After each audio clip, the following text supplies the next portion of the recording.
Well, good afternoon and welcome to our first live event. It's going to be a short session, but hopefully informative too. We'll run through some of the AHPRA and TGA and so forth guidelines coming up and what really medical clinics and cosmetic clinics really need to look out for over the coming months with regards to their own advertising and so forth.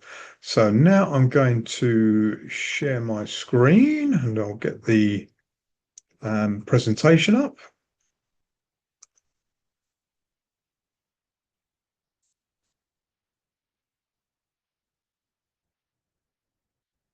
So hopefully you'll be able to see my slides.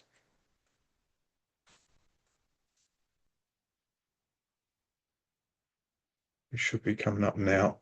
There we go. As I say, this is a half an hour session. We've deliberately kept it short because there's quite a lot of content and we want to make sure that you take away really the key things from the session. I'm Andrew Paton-Smith and I'm from Medicom Compliance Auditing. My background in this, my partner is a doctor with a cosmetic business and we started looking at the guidelines probably in 2020 when they first came out, and trying to ensure that all of our patient and client communications were above board was no mean feat. And with the new guidelines coming out, which will be coming out for at the moment proposed for September, it adds an additional level of complexity to the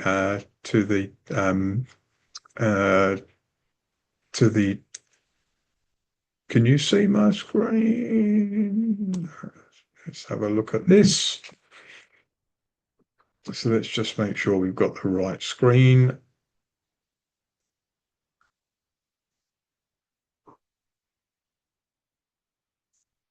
So let's have screen one.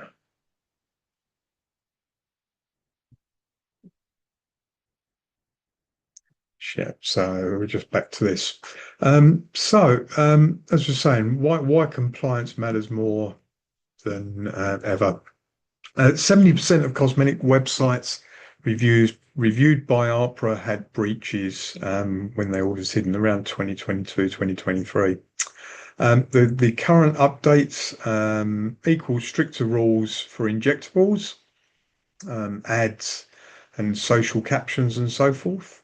And one of the things that's really interesting is it applies also to potentially not just social media, but also your website, and that's each and every page on your website, along with social media, email marketing, and even potentially your printed material in your clinic as well.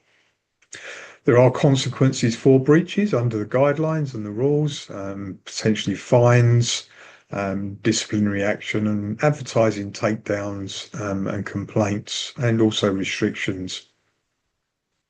Really, today is about catching risk early and before regulators or complaints do so themselves.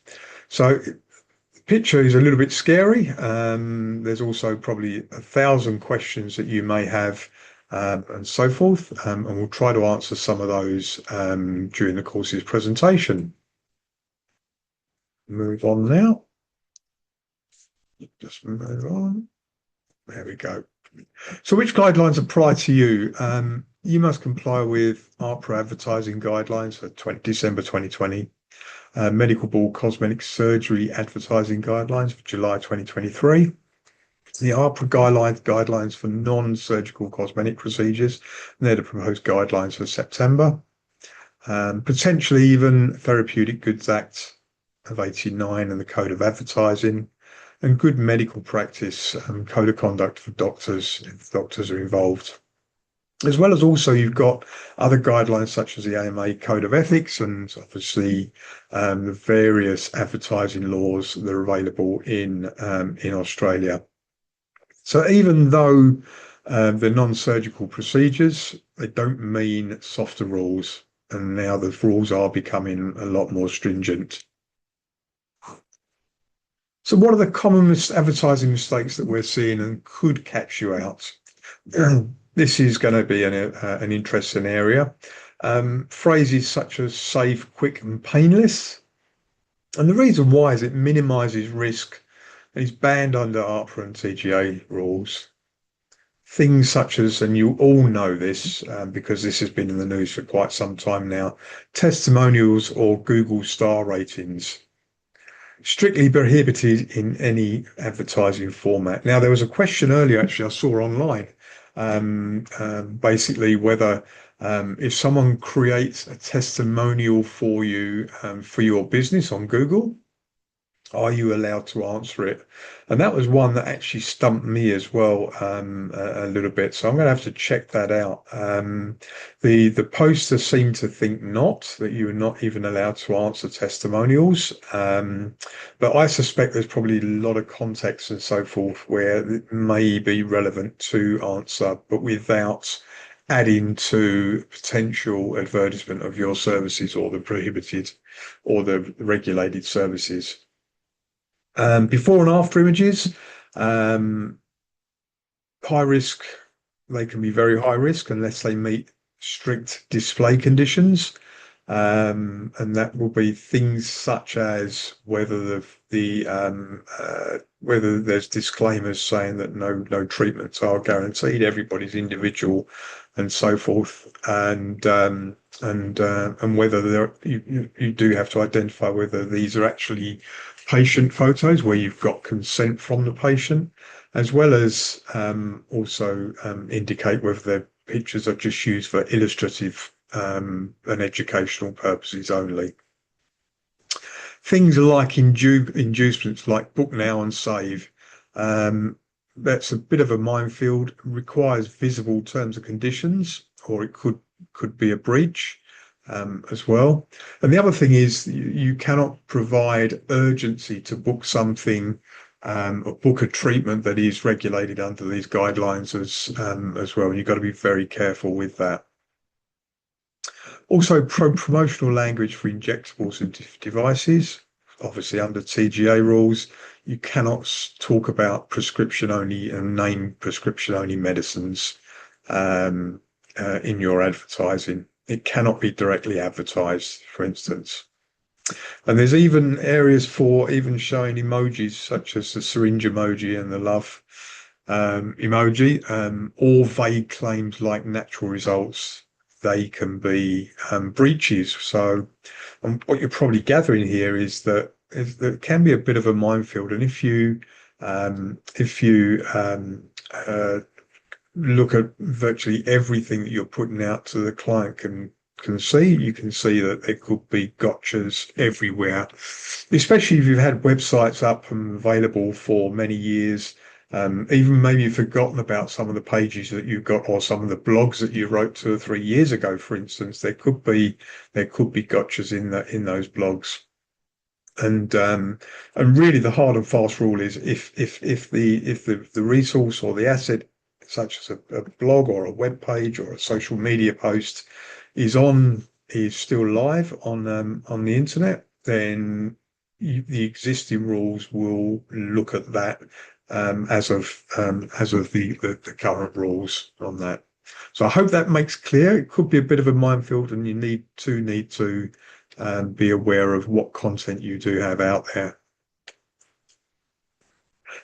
Now, just to complicate things even more, and you probably gathered this, compliance is contextual. Not all breaches are black and white. The same phrase could be compliant or it may not. And it depends on how it's used and where it's used, for instance. As we said, things like quick and easy, there's a medium or high risk there, and the reason why is it may minimize risk if not clarified. Natural results guaranteed is a high risk because it's saying that there's guaranteed outcomes and no treatment can guarantee outcomes. Doctor-led team, that'll be in a number of clinics, or even a nurse-led team. That's a low to medium risk. It's okay if it's accurate, but it's risky if it's misleading. And the other thing to point to note there is you should have your AHPRA medical registration number close by to any profiles that you have on your doctors or your nurses and so forth. Your AHPRA registration number needs to be stated. Things such as safe and painless. Risk level is high because obviously that creates an unrealistic expectation, or may create an unrealistic expectation. And we talked about before and after photos, where the risk level can be extreme and only legal with very specific criteria. So we talk about context. What do we mean by context? So we assess the content based on where it's sitting and where it's sitting in relationship to other parts of your website as well, or your social media. So we look at your platform, Instagram versus website, for instance. We look for nearby disclaimers, just to make sure, like you say, if you've got before and afters, or you've got your doctor um, uh, disclaimers on there. We'll look for those. Here's an interesting one. We'll look for the visual and textual tone as well. And in some cases, the music that you use in your social media posts. So, for instance, if you've got quite a risky procedure that's being undertaken, and you've got really happy, glamorous music playing in the background, then in some circumstances that could be considered a breach because you're trying to glamorize or minimize the actual treatment as well. So that's going to be an interesting one to see how that plays out in the not too distant future. Right, I wanted to give you a little bit of an example. Now, the reason I wanted to give the example is this isn't really to name and shame people. It's to show you really what is out there. And this post was a post we found last week, which was we thought, let's run it through the system and let's see what comes up. We think we knew what it would bring up just because of the case of it. So it was an Instagram post, and we reviewed it on the 10th of July. The post had been up for a few months, and as we say, it was on Instagram. And really, the visual content was a hand-drawing solution into a syringe with the text as a headline: "Different brand of botulinum toxin." And the caption and the comments also refer to ZMN and Letivo by name, describes both as type A botulinum toxins, and states that the clinic tailors treatment to each patient's needs. The other thing of note is you've got to be aware of hashtags as well. So the hashtags in this post was Sydney Botox, Sydney Injectable, and Cosmetic Nurse, for instance.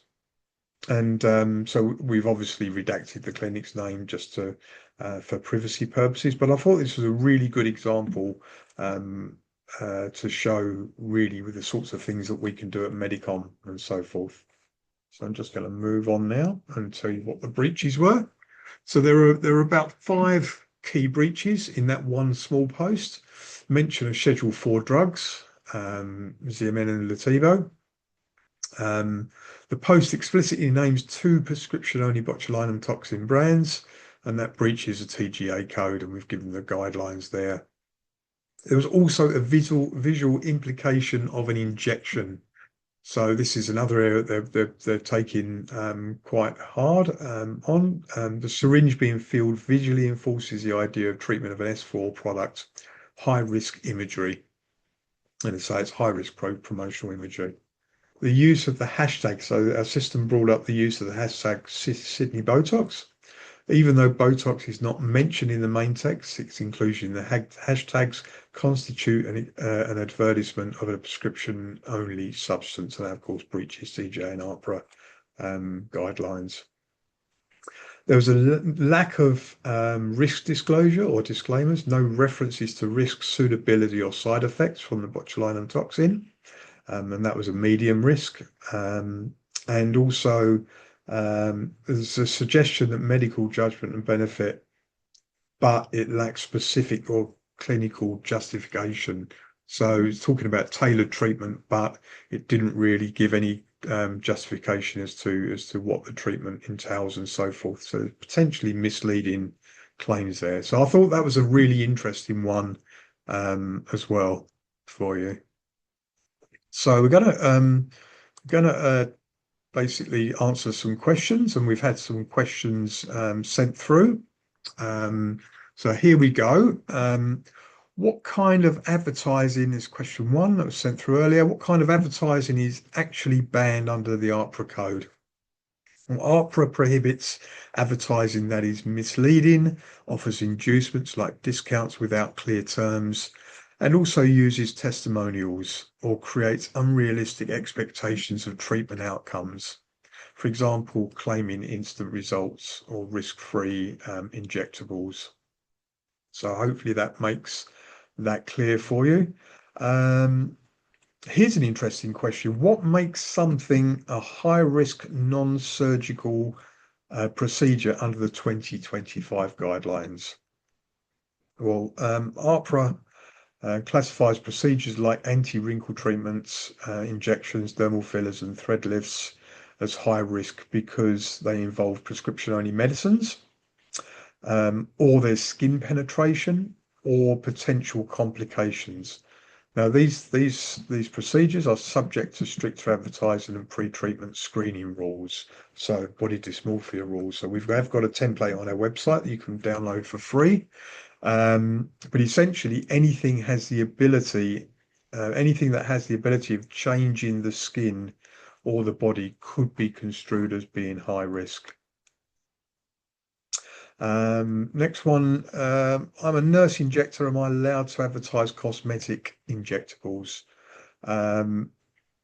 No, if you're talking about the prescription only injectables like Botox and fillers, it cannot be directly advertised. This includes using brand names or even colloquial names that imply availability. Instead, you can describe the service outcomes in compliant language, and we can help you do that effectively. And I've got the last one here. How does Medicom help clinics stay compliant? Well, this is close to our heart. We conduct expert-led audits of websites, social media, and brochures and ads, and we assess the content against AHPRA, TGA, AMA, and ACCC regulations, and we provide a really detailed report with your risk ratings, what breaches there are, and also if there are breaches brought up, the reports actually suggest wording changes as well that you can make on your websites and your social media and so forth. We also provide staff training and also optional body dysmorphia tools as well on that. So I hope that's clear and answered a few questions for you. So there we go. So one of the other things that I wanted to show you, I'm just seeing if we've got a little bit of time. We've got a little bit of time. I might actually stop sharing for the moment and just go back. We do have some areas that just come on here, and let's come here. We do have some potential live auditing that we can potentially do. So I'm just going to see if I can tee that up now for you, just to give you an idea of the sorts of things that Jazoodle can do, Medicom can do for you. So I'm just going to bring up now, do some live, see if we can, this is probably where it's all going to go horribly wrong, compliance checking on just one or two little sections of some random websites that we can come across. So I'm going to put it into here, and we'll see what happens. Let's see if with this goes, and hopefully you can see this. I'm just going to stop the share for a second and just make sure that you can actually see this on the screen, as I've got multiple screens here. So let's just check that we're doing the right one. Yep.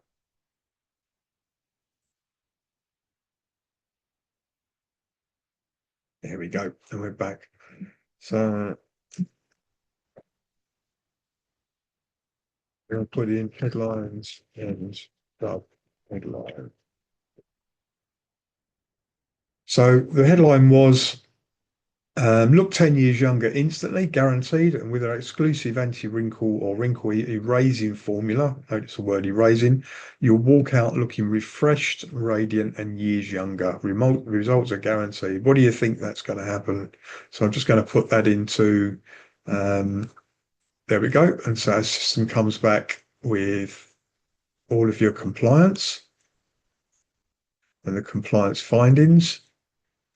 And it tells you what regulations are also non-compliant and what risk level this is. So when we check an asset like this, we will log this into a risk register for you so that we can then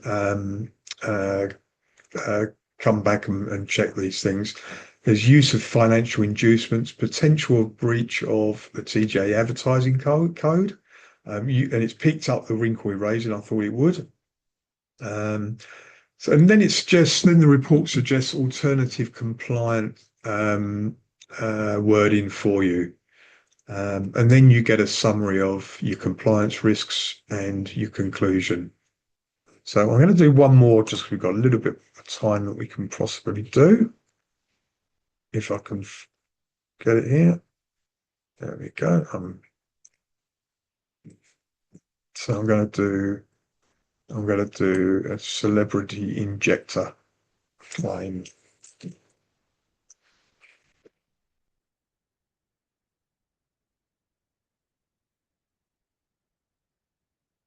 And we'll see what this brings up. So we're going to put in the second headline now, and that's come up very, very quickly. Misleading claims about qualifications, title, or expertise. Australia's leading lip queen. Most sought after cosmetic nurse in Sydney, unmatched lip. So all of these breaches, the claims exaggerate qualifications and skills. And basically it says health practitioners must not make misleading or unverifiable claims about their skills, experience, or status. And superlatives such as leading, most sought after, and unmatched are not permitted unless they are independently verified and substantiated. So you've got to be peer reviewed basically on that. Improper use of the title nurse in marketing. Nurse Bella has brought up without clarifying registration and endorsement. So the term nurse is a protected title under the national law, and AHPRA requires that when using the title in advertising, you must clearly indicate your full name, your profession, and your division or endorsement, if applicable. So an endorsed cosmetic nurse practitioner. Nurse Bella used without this context risks misleading the public about the practitioner's qualifications. So that's quite a high risk. Unverified celebrity endorsements, thousands of celebrity clients. I've seen a few websites for cosmetic clinics in the last few days with similar claims. AHPRA and TGA prohibit the use of testimonials or implied endorsements, including celebrity clientele in advertising, and regulated health services and prescription-only cosmetic injectables. Even indirect claims such as celebrity clients are captured under the regulations if they suggest social proof. Recommended or compliant alternative, experienced cosmetic nurse specialising in aesthetic lip enhancements, registered nurse Bella, although it's brought up registered nurse Bella. It hasn't brought up the full name in there. Offers professional, individually tailored lip treatments supported by clinical training and patient-centered care.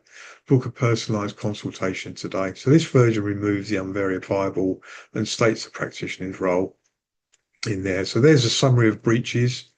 And as a final advisory, so it's gone a little bit further, our system, remove all comparative testimonials and unsubstantiated performance claims, and so forth.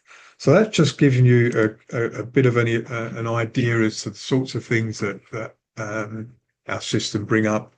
We Medicom don't just rely on using our AI engine. That helps as a first pass. We have a really strong methodology in basically checking all all breaches that have been highlighted, and we also look at a particular resource like a web page or a blog, and we get an idea of an understanding as to basically what the AI should be bringing back, and then we can work from there, and then we'll do various other passes just to QA check and so forth. And at the end of it, you get a very detailed report, which is really well structured. It says exactly what recommendations and changes that you need to make to your asset. And when we talk about assets, we've mainly talked about websites and social media posts. One of the things that may not be being realized at the moment is every brochure in your clinic or in your medical practice, if it's patient facing and the patient can take this away, and there could be construed as being advertising. So brochures need to be checked as well. And one of the things that's given a few clinics a few problems. So, for instance, you'll have a cosmetic injectable supplier who will supply their brochures based on the studies that they've done and so forth. And very often there will be glamorous and superlative wording involved in those. To be on the safe side, we think there should be a review of supplier brochures if they're sitting in your clinic as well, and they can be taken away by the patient. So there's a whole heap of assets that could come into it. We even had the client we did last week wanted us to check their TV presentation. So they've got a presentation on a loop in their practice, and we checked the MP4, and we found a number of breaches where, mainly for disclaimers, where disclaimers needed to be added to the presentation. That was on loop as well, but that was done fairly quickly, and they managed to get the loop back on play fairly quickly, and we tracked it as compliant after re-audit. Anyway, that's all from me. We're rapidly running out of time. Please give me a shout if you'd like to talk about your clinic. Initially, we are doing an offer at the moment, as well as we can do a complete audit on one page of your website or a blog or whatever it is, or up to 3 social media posts, just to give you an idea in your context as to what likely levels of breaches you may have in yours as well. We do regular audits, we do one-off audits as well, and we also do license AI engine for future posts as well. So please give me a call. I'm Andrew, and from Medicom, and my email is andrew@medicomaudit.com.au, and we look forward to seeing you next time.